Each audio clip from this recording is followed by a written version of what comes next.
Film की शुरुआत में ही एक बहुत ही खतरनाक समय दिखाया जाता है। 1000 साल पहले दुनिया को टाइटन्स ने बर्बाद कर दिया था। ये मानव जैसे जीव थे जिन्होंने मानवता को पूरी तरह से खत्म करने की कगार पर ला खड़ा किया था।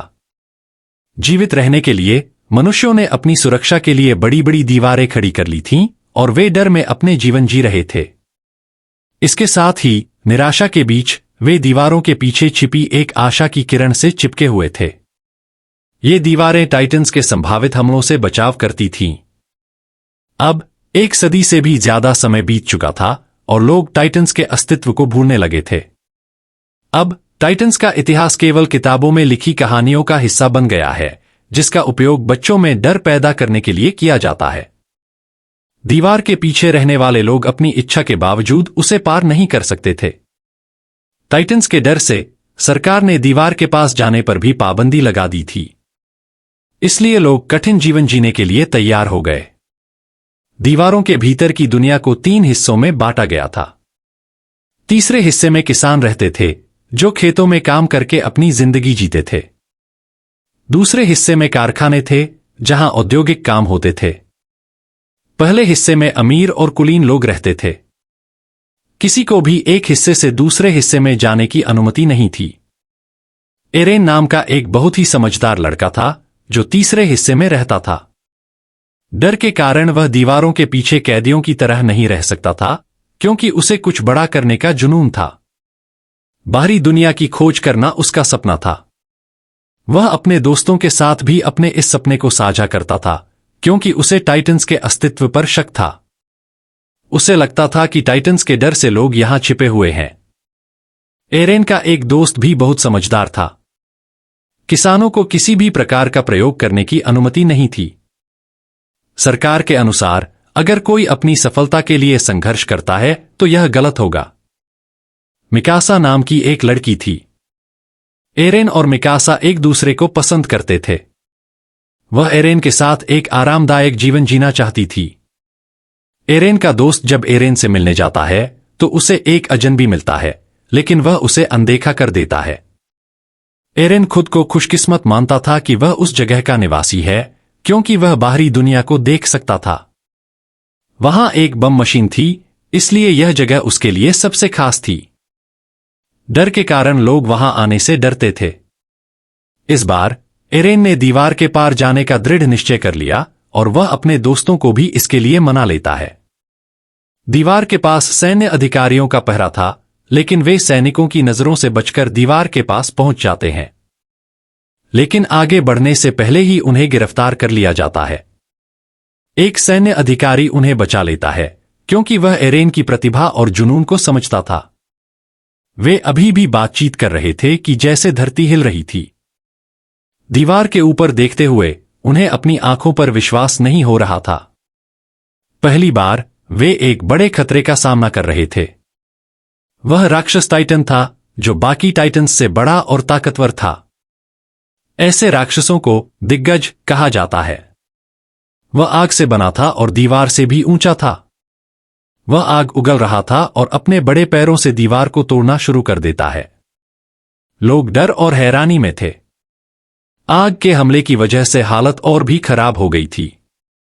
नेता एक सैन्य अधिकारी को बम से हमला करने का आदेश देता है, लेकिन अधिकारी कहता है कि सरकार ने इन विस्फोटकों का उपयोग करने पर रोक लगा दी है। एक बड़ा छेद करके वह विशाल राक्षस जल्दी से गायब हो जाता है। तूफान से पहले की शांति होती है। पहले नजर में टाइटन्स दीवार के उस छेद से आने लगते हैं। वे इंसानों जैसे दिखते थे, लेकिन उनसे बहुत ऊंचे और शक्तिशाली थे।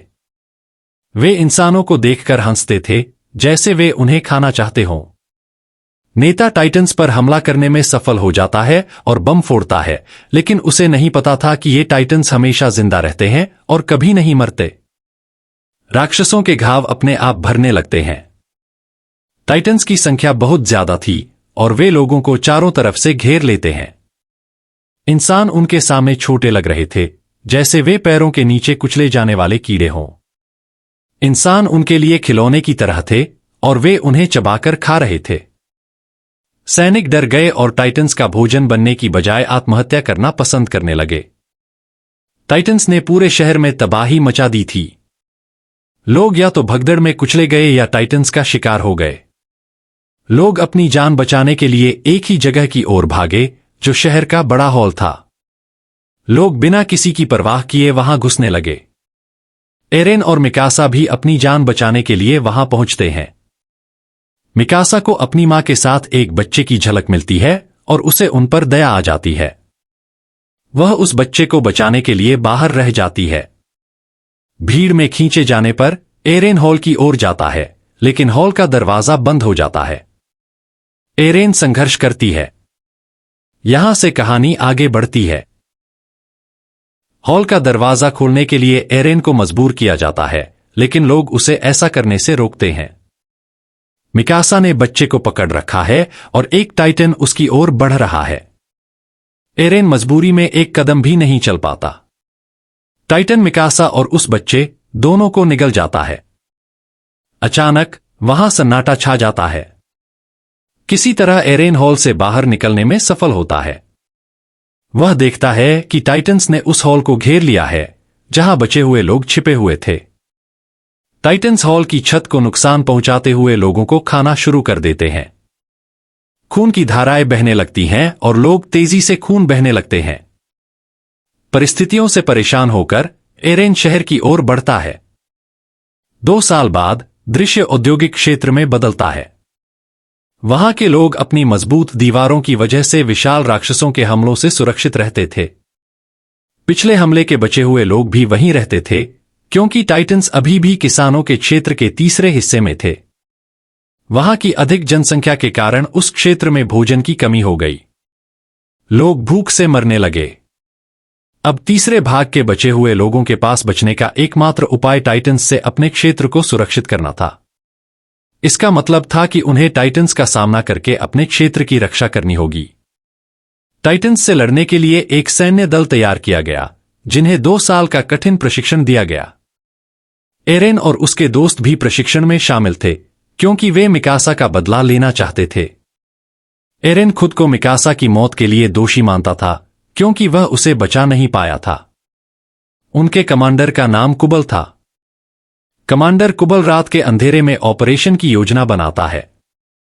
इस ऑपरेशन में क्षेत्र के तीसरे भाग के बड़े छेद को विस्फोट से बंद करना शामिल था, जिसके माध्यम से टाइटन्स घुसे थे।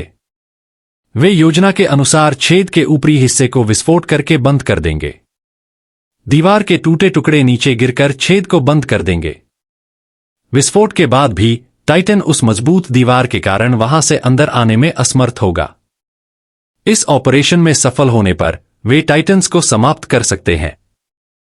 विस्फोट उनकी आखिरी उम्मीद थी। या तो वे अपनी जान गंवा देंगे या इस ऑपरेशन में जीत हासिल कर लेंगे। प्रमुख सैन्य बल ने उन्हें नए बनाए गए हथियारों के बारे में बताया, जो उन्हें हवा में उड़ने में सक्षम बनाते थे, ताकि वे टाइटन्स की गर्दन पर निशाना साधकर उन्हें मार सकें। इस तरह टाइटन्स कभी भी पुनर्जीवित नहीं होंगे। योजना के अनुसार वे रात के अंधेरे में ऑपरेशन के लिए निकल पड़ते हैं, लेकिन वहां पहुंचने से पहले उन्हें रास्ते में कुछ रहस्यमयी चीज का आभास होता है। वे यह देखने के लिए आगे बढ़ते हैं कि क्या गड़बड़ है। जब उन्हें लगता है कि सब कुछ ठीक है, तो वे आगे बढ़ना शुरू करते हैं। वे देखते हैं कि यह सिर्फ गायों की रंभाहट थी। तभी एक महिला को एक बच्चे के रोने की आवाज सुनाई देती है। उसे लगता है कि बच्चे को मदद की जरूरत है, क्योंकि वह खतरे में है, और वह बच्चे की मदद के लिए आगे बढ़ती है। एरेन भी उसका पीछा करता है। बच्चे को पाकर उन्हें पता चलता है कि यह बच्चा टाइटन्स का मांस और खून है। वह राक्षसी बच्चा उन्हें पकड़ने की कोशिश करता है, लेकिन गिर जाता है और फूट फूट कर रोने लगता है। उसकी आवाज सुनकर सभी टाइटन्स जाग जाते हैं और उस दिशा में आ जाते हैं। वे उन्हें घेर लेते हैं। अब वे बड़ी मुसीबत में फंस गए थे, क्योंकि आत्ममुग्ध सेनापति कुबल बख्तरबंद वाहनों के साथ उन्हें इस मुसीबत में छोड़कर वहां से भाग गया था। एरेन के दोस्त को टाइटन्स ने पकड़ लिया, लेकिन एक अन्य सैन्य अधिकारी वहां आकर उसे बचा लेता है। अब वे टाइटन्स से घिर गए थे। अचानक टाइटन्स का शानदार शिकारी शिकिशिमा वहां पहुंचता है। उसने लगभग 10 से 15 टाइटन्स को मार डाला था। शिकिशिमा के साथ मिकासा नाम की एक साहसी महिला सैनिक थी। हाँ, वह जीवित थी। दोनों ने अपने प्रभावी हथियारों का उपयोग करके टाइटन्स को बहादुरी से मार डाला। टाइटन्स को मारने के बाद वे दीवार के पास अपने नियोजित स्थान पर चले जाते हैं। लेकिन एक चौंकाने वाला क्षण आता है, क्योंकि मिकासा एरेन के प्रति कोई स्नेह नहीं दिखा रही थी। वह उस घटना के बाद केवल अपना बदला लेना चाहती थी। टाइटन ने मिकासा को निगल लिया था, लेकिन शिकिशिमा ने उसे बचाया और टाइटन्स से लड़ना सिखाया। शिकिशिमा एक रहस्य बताता है और कहता है, टाइटन्स पर उल्लंघन के साथ हमला करो और उनका सामना करो। वह एक और बात बताता है कि डर इंसानों का दुश्मन है, जो उन्हें टाइटन्स से भागने पर मजबूर करता है। तभी आत्ममुग्ध कमांडर कुबल वहां पहुंचता है और कहता है, हमारे गुप्त स्थान पर तेज मारने वाले हथियार नहीं मिले थे, जिन्हें हम ऑपरेशन के लिए इस्तेमाल करने वाले थे, लेकिन वे सुरंगों में थे। मैं उन विस्फोटकों को खोना नहीं चाहता था, इसलिए मुझे वहां से जाना पड़ा, क्योंकि हमारे बीच एक चोर था जो हथियार चुरा सकता था। वे तेज मारने वाले हथियारों के नुकसान को सहन नहीं कर सकते थे। वे तोपों को लोड करना शुरू करते हैं, लेकिन टाइटन्स ये आवाजें सुन लेते हैं। अचानक टाइटन्स ने 2 व्यक्तियों को निगल लिया। वे सभी भ्रमित थे, लेकिन कुबल विस्फोटकों के बारे में चिंतित था। एक चोर विस्फोटकों से भरे उनके वाहनों को लूट लेता है। एक महिला, जिसका पति टाइटन्स द्वारा निगल लिया गया था, गुस्से में चोर के विस्फोटकों से भरे वाहन को तोड़ देती है। वह उसे बचाने के बजाय आग लगा देती है। वह महिला अपने पति का बदला लेने के लिए टाइटन्स के बीच में विस्फोटकों से भरे वाहनों को टकरा देती है। लेकिन इस बड़े विस्फोट के बावजूद टाइटन्स सुरक्षित रहते हैं। अब उनकी आखिरी उम्मीद भी खत्म हो चुकी थी। कुबल भी उन्हें मुसीबत में छोड़कर भाग जाता है और वे टाइटन्स के बीच बुरी तरह फंस जाते हैं। एरेन खो जाता है, लेकिन उसे शिकिशिमा के कठोर शब्द याद आ जाते हैं। वह गुस्से में खुद पर काबू नहीं रख पाता और आगे बढ़ता है। टाइटन्स का सामना करते हुए वह कुछ टाइटन्स को मारने में सफल हो जाता है, लेकिन लड़ाई में अपना एक पैर खो देता है। एक टाइटन एरेन के दोस्त को पकड़ लेता है। सभी मिलकर एरेन के दोस्त की जान बचाने की कोशिश करते हैं, ताकि टाइटन उसे निगल न जाए। एरेन पूरी तरह हार चुका था और निराश था कि वह मानवता की कोई मदद नहीं कर पा रहा है। लेकिन वह फिर से खड़ा होता है, खुद को प्रोत्साहित करता है और अपने दोस्त को बचा लेता है, इससे पहले कि टाइटन उसे खा जाए। उसे बचाते हुए वह अपना एक हाथ भी खो देता है। अंत में एक टाइटन एरेन को निगल जाता है। एरेन को लगता है कि टाइटन के पेट में जाकर वह धीरे धीरे पच रहा है। यह देखकर मिकासा अपना धैर्य खो देती है और टाइटन पर हमला कर देती है। दुर्भाग्य से मिकासा का वाहन दुर्घटनाग्रस्त हो जाता है, क्योंकि उसका गियर खराब हो चुका था। अब मिकासा के सामने मौत खड़ी थी, क्योंकि वही टाइटन उसकी ओर बढ़ रहा था। अचानक टाइटन को अपने पेट में कुछ गड़बड़ महसूस होती है। एक विशालकाय राक्षस टाइटन के शरीर से बाहर निकलता है और एक विस्फोट के साथ प्रकट होता है। वह राक्षस बचे हुए टाइटन्स को मारना शुरू कर देता है। ध्यान से देखने पर सबको पता चलता है कि वह राक्षस कोई और नहीं बल्कि एरेन है।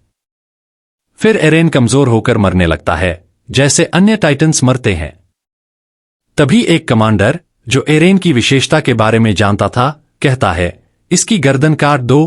कोई उसे समझ नहीं पाता, लेकिन मिकासा उसे अंजाम देती है।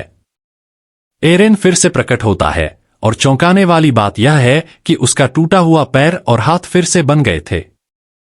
यह देखकर सब चकित रह जाते हैं। शिकिशिमा मुस्कुराता है, क्योंकि वह पहले से ही जानता था कि ऐसा होने वाला है। इसके बाद एक फ्लैशबैक दिखाया जाता है, जहां एरेन के पिता वैज्ञानिक थे। वे एरेन को एक सीरम इंजेक्ट करते हैं और कमांडर भी उनके साथ था। एरेन की मां उन्हें ऐसा करने से मना करती है, लेकिन वे कहते हैं कि एरेन इस टीके की वजह से मानवता को बचाने में एक बड़ी भूमिका निभाएगा। इस बीच कुछ सरकारी अधिकारी उनके दरवाजे पर दस्तक देते हैं। एरेन के पिता एरेन और कमांडर को एक कमरे में छिपा देते हैं। सरकारी अधिकारियों में कुबल भी शामिल था। उन्हें खबर मिलती है कि एरेन के पिता एक गुप्त प्रयोग पर काम कर रहे हैं, जबकि किसानों को किसी भी प्रकार का प्रयोग या आविष्कार करने से मना किया गया था। सजा के तौर पर एरेन के माता पिता को गिरफ्तार कर लिया जाता है और उनके प्रयोग के सारे नोट्स जला दिए जाते हैं।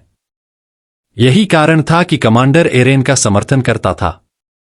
उसे पता था कि सीरम के कारण एरेन सबसे ताकतवर बन गया था और मानवता का उद्धार कर सकता था।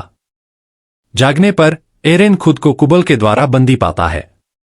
एरेन के लिए यह अविश्वसनीय था कि वह एक विशालकाय राक्षस में बदल गया था, लेकिन उसे गर्व था कि वह मानवता को बचाने में मदद कर सकता है। कुबल को एरेन से खतरा महसूस होता है, इसलिए वह उसे बंदी बना लेता है। कुबल का मानना था कि इंसानों को कुछ भी आविष्कार करने की कोई जरूरत नहीं है, बल्कि दीवारों के पीछे डरकर रहना चाहिए। जब कमांडर एरेन के पक्ष में बोलता है तो कुबल उसे गोली मार देता है। मरने से पहले कमांडर एरेन को बताता है कि कुबल ही उसके माता पिता का हत्यारा है। यह सुनकर एरेन और उसके साथी कुबल के खिलाफ हो जाते हैं। तभी एक शक्तिशाली दानव वहां आता है और सबसे पहले एरेन को पकड़ लेता है।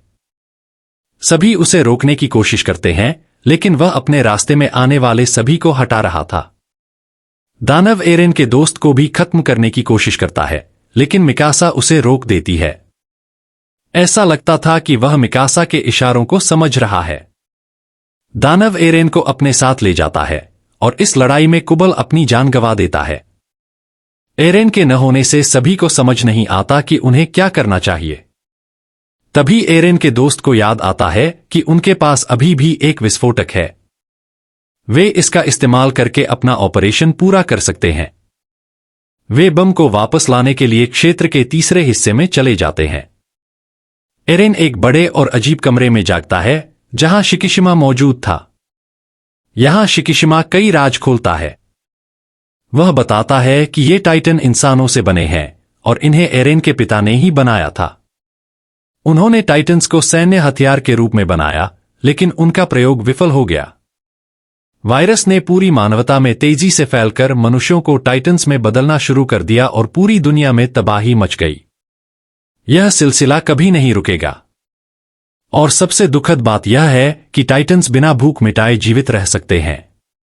इसका मतलब है कि वे अमर हैं। एरेन के पिता के पास टाइटन्स को मारने का उपाय था, लेकिन उनकी मृत्यु के बाद वह उपाय समाप्त हो गया। अगर सरकार ने उन पर प्रतिबंध नहीं लगाया होता तो टाइटन्स को खत्म करने का तरीका मिल सकता था। एरेन के पिता ने अपने बेटे को सीरम इंजेक्ट किया ताकि वह मानवता की मदद कर सके और टाइटन्स के खिलाफ लड़ सके। एरेन अब अमर है और किसी भी समय एक विशालकाय में बदल सकता है। शिकिशिमा ने यह भी खुलासा किया कि वह सरकार के खिलाफ है और उसके साथियों ने विस्फोटक चुराने की कोशिश की थी। शिकिशिमा से प्रेरित होकर एरेन उसकी मदद करने के लिए तैयार हो जाता है।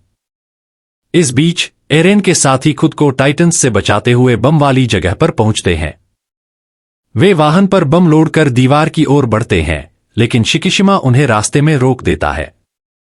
उसकी योजना थी कि वह इस बम से क्षेत्र के दूसरे हिस्से को नष्ट कर दे ताकि दीवार के गिरने के कारण लोग अनिच्छा से टाइटन्स के खिलाफ लड़े और टाइटन्स को हराने के बाद सरकार को उखाड़ फेंकें।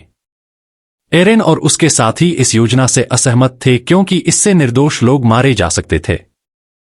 इसलिए शिकिशिमा और एरेन के बीच झगड़ा होता है। खुद को मारकर शिकिशिमा एक दानव में तब्दील हो जाता है।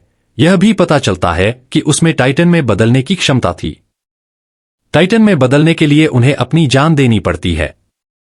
टाइटन बनने के बाद उनके असली शरीर का एक हिस्सा टाइटन की गतिविधियों को नियंत्रित करता है, लेकिन इन दानवों का जीवनकाल टाइटन्स से कम होता है क्योंकि उन्हें सीरम का इंजेक्शन दिया जाता है। बाकी टाइटन्स वायरस फैलने की वजह से अस्तित्व में आए थे ताकि वे कभी न मरें। शिकिशिमा और एरेन के बीच एक हिंसक लड़ाई होती है। शुरुआत में शिकिशिमा एरेन पर भारी पड़ता है, लेकिन बाद में एरेन अपनी लड़ाई की क्षमता से शिकिशिमा को हरा देता है।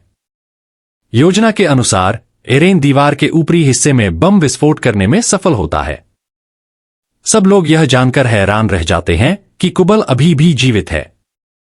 वह कहता है, एरेन को मेरी हिरासत में दे दो, क्योंकि वह नहीं चाहता था कि कोई भी मानवता की मदद करे। उसका मानना था कि इंसानों को दीवारों के पीछे डर कर छिपना चाहिए। एक महिला सैनिक गुस्से में कुबल को मार देती है। यहां यह भी पता चलता है कि फिल्म की शुरुआत में जो विशालकाय राक्षस देखा गया था वह और कोई नहीं बल्कि कुबल था। विशालकाय में तब्दील होकर कुबल उनके ऑपरेशन को रोकने की पूरी कोशिश करता है। तब शिकिशिमा उसकी मदद के लिए तैयार हो जाता है। अपनी जान जोखिम में डालकर वह बम को कुबल के विशालकाय टाइटन के मुंह में डाल देता है। विस्फोट से विशालकाय टाइटन मर जाता है और बड़ा छेद भी विस्फोट के मलबे से बंद हो जाता है। उनका ऑपरेशन सफल हो जाता है, जिससे वे खुशी महसूस करते हैं। समुद्र और उड़ते हुए पक्षी को देखते हुए मिकासा और एरेन का सपना पूरा होता है और इसी के साथ फिल्म उनके सपने के पूरा होने पर समाप्त होती है।